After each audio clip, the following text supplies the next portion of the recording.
What's good, fishing fan? Today's video is going to be how to get it set up for new anglers that just want to get into fishing, and or even some that may know a lot about fishing but only has used like one or two lures. Whether you're either of those two, this video is for you. This video does go out to my good friend Ty Angel. His channel's right here. He asked for this video, so I'm making it for him, and I hope you enjoy. Now, before you continue with the video, please hit that subscribe button, turn on the notification bell, hit that like button if you've been enjoying the content, and let's get onto it. So the first thing you need to get your lure in the water and even get a fish out of the water is a fishing rod and reel. This right here is a great setup for beginners. This is a Shakespeare Incursion. It is a this is a Lewis HS Speed Spin Reel. It's about $50 for the setup. I have 10-pound Power Pro braid, and I have 12-pound Seaguar fluorocarbon. Now this is a 6-foot medium action rod. I would seriously recommend getting a 7-foot rod or even longer, because you're going to have a lot more leverage to get the hook set and fish and get them out of the water. I just recommend it, even though I have a 6-foot rod. I didn't really realize when I bought it how short it actually was. Another thing I strongly recommend is getting some of these Strike King Mini King spinnerbaits, especially if you're going to start by fishing a medium action spinning rod. That's a really great way to get started and catch some fish. The next thing you're going to need is lures, obviously. So I'm going to review some of my lures that I use and what I think you should get for your first tackle box. Alright, so the first lure I recommend, especially if you're going to use a medium action spinning rod, is Scrabo crankbaits. I have a couple different sizes here. This right here is the KVD, or the Strike King KVD 2.5 in bluegill pattern. That's an awesome crankbait. And then I have the KVD 1.5, or Strike King KVD 1.5 in Delta Red. Now, the thing about crankbaits, and especially now I would even recommend these for a new angler. And depending on what brand you get, all crankbaits are going to be less or more expensive. Same thing goes with any lure, but really seriously for crankbaits. But I have a little 1.0 size in crankbait. This is the Strike King KVD 1.0. This is the first Strike King crankbait I ever bought, and I love it. Now, these will be best used on a spinning rod because, well, let me just tell you. So, if you're using, guys, I'm really sorry, but before we get into the rest of the lures, I forgot to mention the other setup for fishing you can have. This is a bait casting setup. This is the Lewis Mach 2. It is a 7-foot medium heavy power fast action rod. Now, bait casting is a little bit harder to use because you got to stop backlash, which, if you don't know what backlash is, it's basically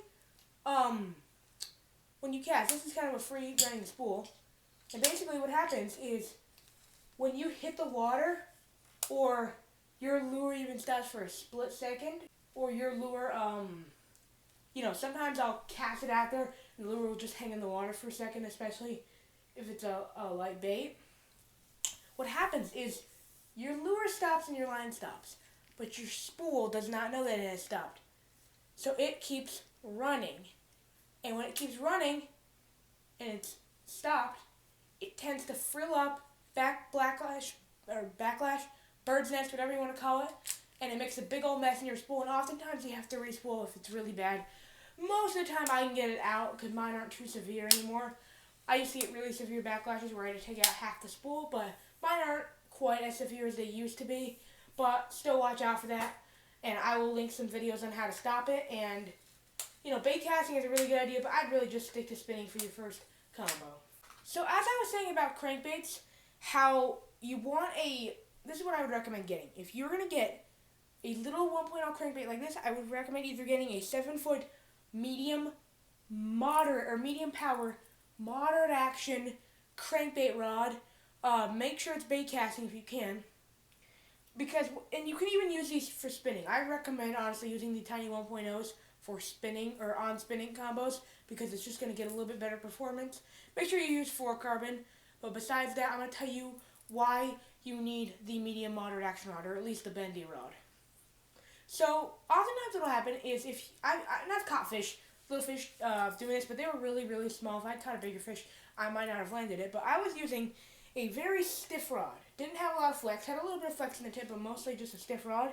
What will happen is Oftentimes a fish doesn't completely eat the crankbait. Oftentimes they just kind of slurp it, and they're just barely hooked by one treble hook. And what happens is, when your rod, as soon as you set the hook, what happens with a graphite rod or a stiff rod is it goes right back to stiff really quick. It loads to set the hook, and then it goes really stiff, faster. And what happens is sometimes a fish barely hooked and they don't want that hook in their mouth. They're trying to get it out, and oftentimes they come up, they jump, or they're pulling one way and your rod is just staying in the same spot. It's not giving, it's pulling another way. Basically, and this fish is pulling, and oftentimes the crankbait just comes right out. And that happens a lot when you're fishing small crankbaits like this. Even like big 2.5s like this one, they have more leverage because it's a heavier lure to shake it. But what a rod that gives will do, or a glass or medium moderate action rod will do, is it will give. So if that fish is trying to run away with the crankbait or shake, when he shakes, the rod's just going to give, and it's going to make it really hard for that fish to throw the crankbait. That's why I recommend a medium moderate action rod. I'll even link videos in that below, but I think I explained it pretty well. Basically, when your rod doesn't give, the fish has more leverage to just shake that lure right off. I'm not going to lie to you guys, I accidentally yeeted the crankbait. Now I can't find it. Anyways, I'll find it later. Basically, you really want a medium moderate action rod for square bill crankbaits. Just make sure it's a decently long rod. The same does kind of go for lipless crankbaits, but I recommend using a medium heavy power rod for these guys.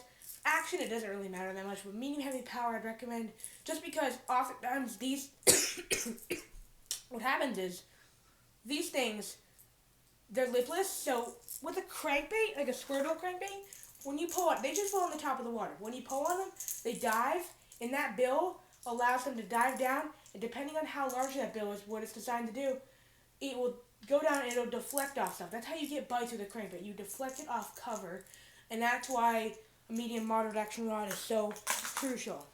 But with this, it doesn't have a lip. It's weighted. It just sinks, and you kind of burn it. A lot of people just like to straight burn it.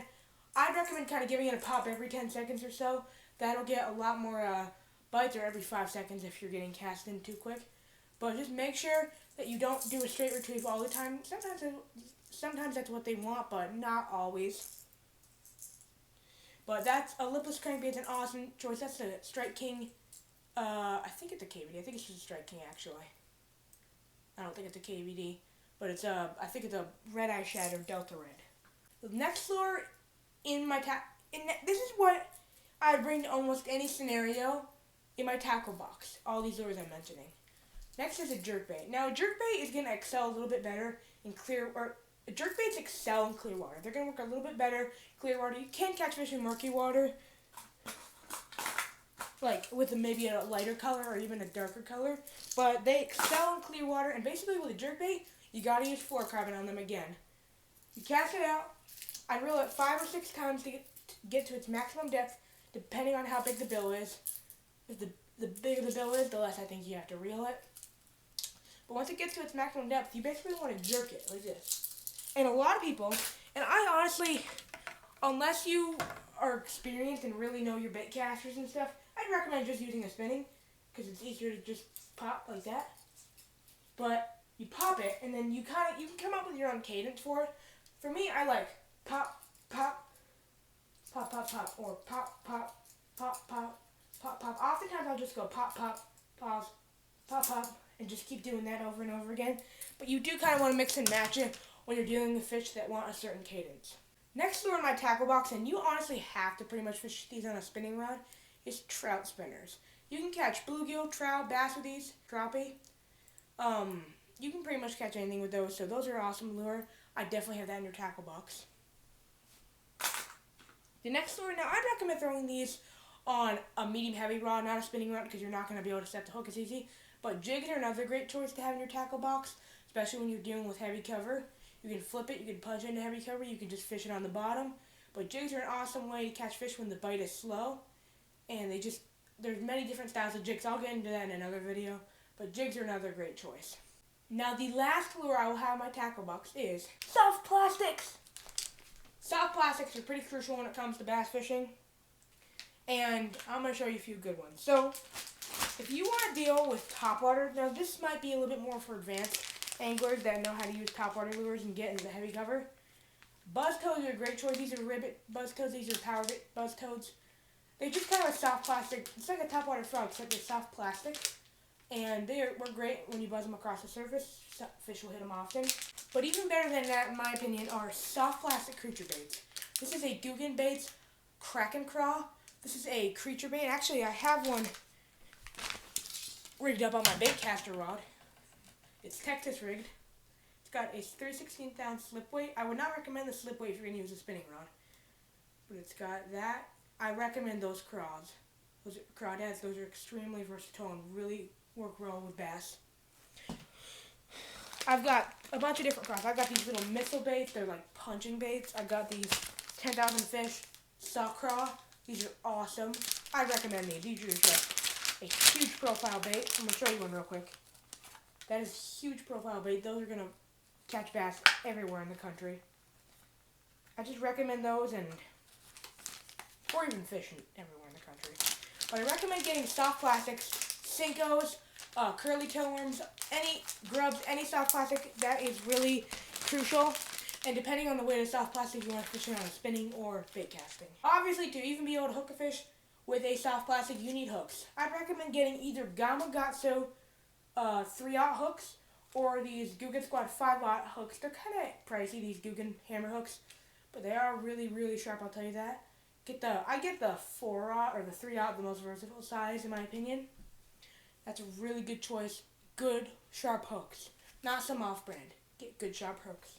And that's pretty much it. I really hope you guys enjoyed this video. So the basic categories of fishing lures for beginners are soft plastics, creature baits, worms, Senkos, curly tail worms, crankbaits, jerk baits, jigs, trout spinners, and spinner baits, chatterbaits, moving baits like that have a blade on them. They work great. Really, I hope you guys enjoyed this video. Please comment down below if you want to see more content like this. Comment down below if you have any questions on videos you want me to do like this. And I will see you guys in the next one. Really hope you got some good information from this one. Give me some elbow. Feel free to comment anything you need my help with in the comment section down below.